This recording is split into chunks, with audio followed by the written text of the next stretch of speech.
Assalamualaikum warahmatullahi wabarakatuh. Setelah selesai sholat zuhur nih sekalian lah kita nge-vlog. Ada ide kita bicara tentang konsep syukur. Apa sih syukur itu? Karena banyak sekali orang yang gembar-gembor syukur, syukur. Ayo kita bersyukur. Bersyukur hidupnya makmur. Barang siapa yang bersyukur akan ditambah. Tapi nyatanya, tapi faktanya banyak orang-orang bersyukur tapi hidupnya malah hancur. Banyak orang yang bersyukur malah hidupnya nggak makmur. Nah itu kenapa? Ya kan? Ini fakta, ini fakta. Banyak seperti itu di dunia dengan berbagai macam literatur kehidupan manusia banyak. Karena apa? Karena salah konsep bersyukurnya. Itu. Makanya Allah berfirman di dalam Al-Quran surat Ibrahim ayat 7, la in syakartum lazidannakum wa la in kafartum inna adzabi lasyadid. Barang siapa yang bersyukur, barang siapa yang pandai bersyukur, kata Allah, niscaya akan aku tambah nikmat itu. Nah, pandai bersyukur udah pasti ditambah. Tapi kalau kamu ingkar atas nikmat dari Allah, sesungguhnya azabku sangat pedih, itu kata Allah. Orang yang gak bersyukur aja hidupnya akan hancur. Apalagi yang salah dalam bersyukur. Hati-hati, salah dalam bersyukur ini berbahaya. Memang masih mending sih bersyukur, ada ucapan alhamdulillah. Tapi salahnya di mana? Salahnya di hati. Hatinya ngegrundel.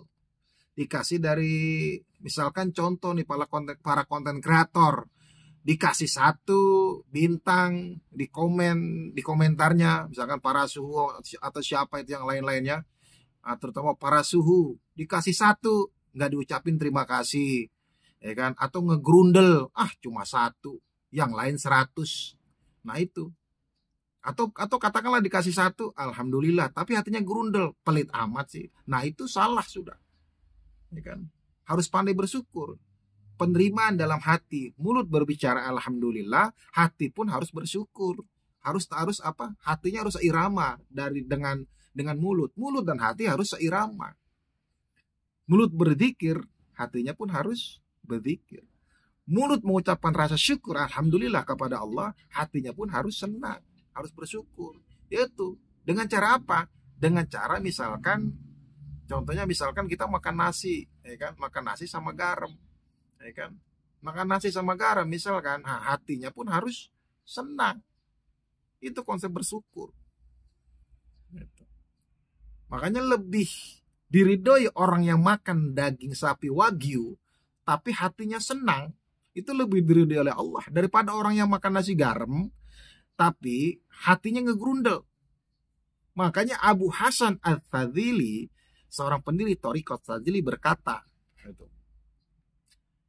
Abu Hasan Al-Fadhili itu lebih senang diberikan kesehatan tapi bersyukur daripada diberi cobaan dengan melewati dengan cara sabar.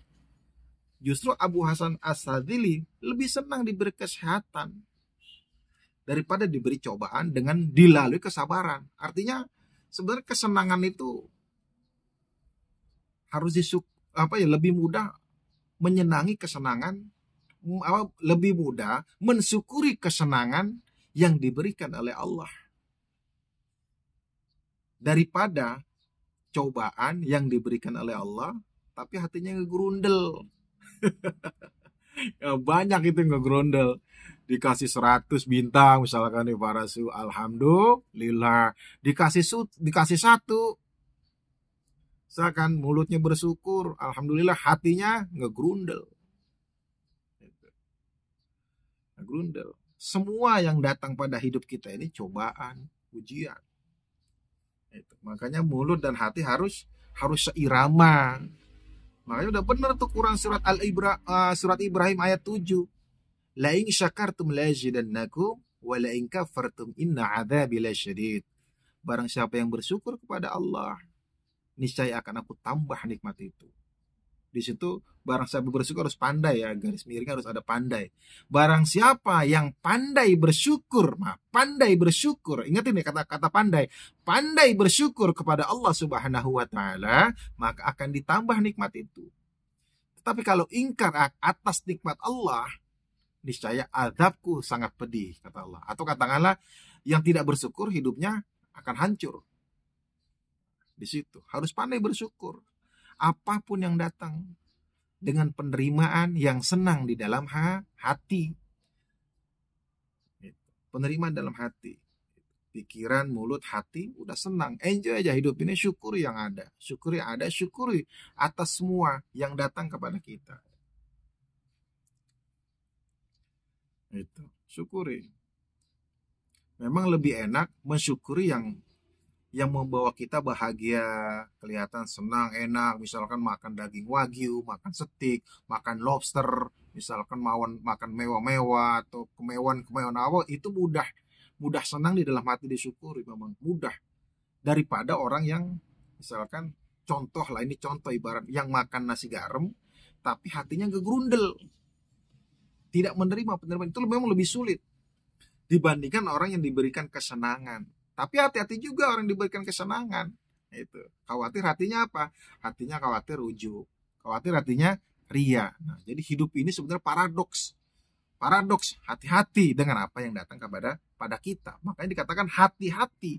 Hati-hati, hati-hati di jalan. Hati-hati, maksudnya hati-hati dalam sebuah perjalanan kehidupan ini. Hati-hati dalam bersyukur. Mulut bersyukur, hatinya kufur. Naudzubillah min dalik. Itu hati-hati. Jadi bersyukurlah, bersyukur. Mulut hati harus seirama. La in syakartum la azidannakum wa la in kafartum inna adzabi lasyadid. Nah, seperti itu tadi penjelasan tentang konsep syukur. Jadi seperti itu, ini hanya apa ya? Ya, hanya sharing-sharing aja tentang konsep syukur. Itu. Oke, terima kasih yang udah nonton. Semoga bermanfaat lah tentang konsep syukur ini. Mohon maaf atas segala salah dan ucapan yang tidak disengaja. Karena manusia, al-insanu mahalul khota wan nisyan. Manusia tempatnya salah dan lupa. Kalau salah dan lupa, maka maafkanlah. Wassalamualaikum warahmatullahi wabarakatuh. Alhamdulillah, barakallah.